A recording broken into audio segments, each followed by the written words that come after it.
Hello, my name is David Brinkman. I am a former chair of the Greater Piedmont Chapter of the Explorers Club. During my 12 years in the club, I've led or participated in 5 archaeological projects with other Explorers Club members. 5 different chapters took part in this work. I'm going to briefly cover the highlights of several of these projects. Many of you will recognize fellow members and spot a couple of expedition flags. My officer role in the chapter began in 2009. Here we are at a local Meet the Explorers event with chapter members Jim Welch, Dr. Bill Vardarella, Jan Siegler, Dr. Jonathan Leader, and myself along with John Hodge. At this event, 8-year-old Andrea Robichaud and her 10-year-old sister Clover are pictured admiring Jan Siegler's insect collection. Not long after this event, I teamed up with Dr. Jonathan Leader to tackle a long-standing mystery and an incorrect historical marker in Columbia, South Carolina. The results would lead to archaeological proof of a lost Confederate bridge which was burned in 1865 to slow the Union Army's General William T. Sherman. Sherman's 30,000 men would eventually cross the Broad River and burn the city of Columbia. We also pinpointed Sherman's pontoon bridge crossing site. These locations, lost for over 100 years, marked the last significant skirmish of the American Civil War. Our work was featured on the PBS History Detectives show in 2009. At the filming of this show, young Andrea and Clover Robichaud and my son Jeremy are spotted among the different people that took part in the production. This trio would show up again 2 years later at the first dig of the Finding Granby Project. The colonial town of Granby, South Carolina developed from the first backcountry settlement of South Carolina.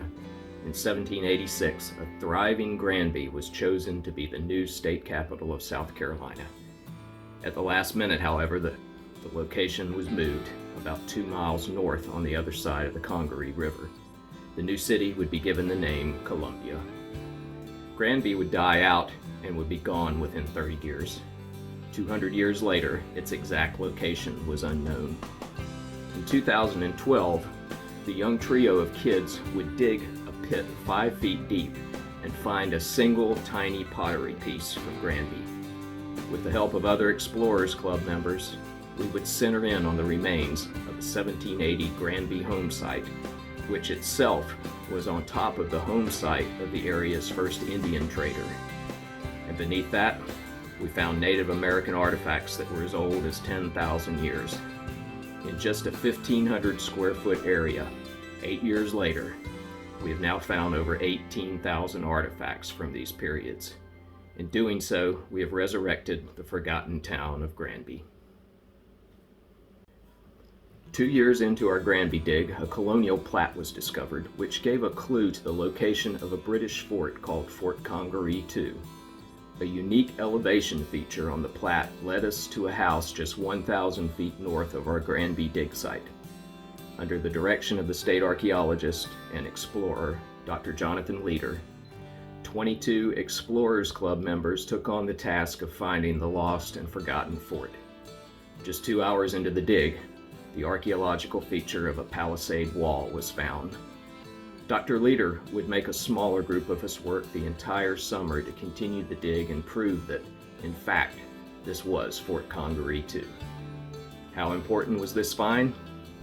Fort Congerie II had been built in 1748 to protect the early settlers from Indian attacks. In around 1753, the fort's commander, a young Peter Mercier, received an urgent message from Major George Washington. The Fort Congerie II men arrived just in time to help Washington build Fort Necessity. As the hastily built fort was finished, they were attacked by the French and Indians. Mercier was shot twice but managed to continue the fight. A third shot finally killed him. All the Fort Congerie II men gave their lives that day to save the young George Washington. Fort Congerie II would fall into disrepair after the loss of its key men, but the site became the training ground of young men who would bring an end to the French-Indian War and then later become heroes of the American Revolution.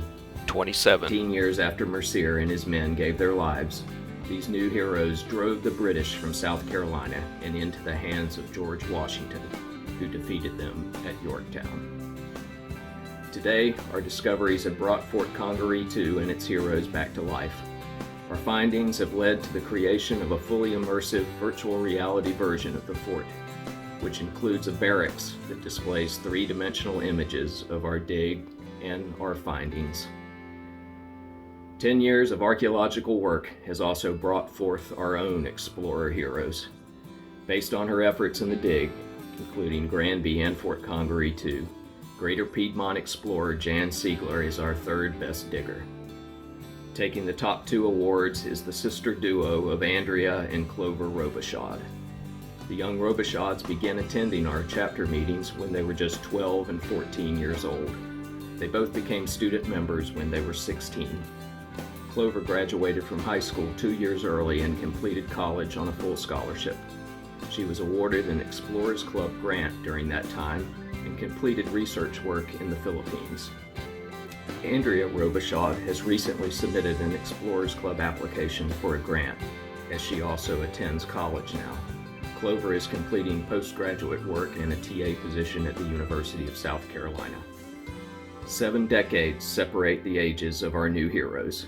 These ladies are an example for us all to get out there and explore.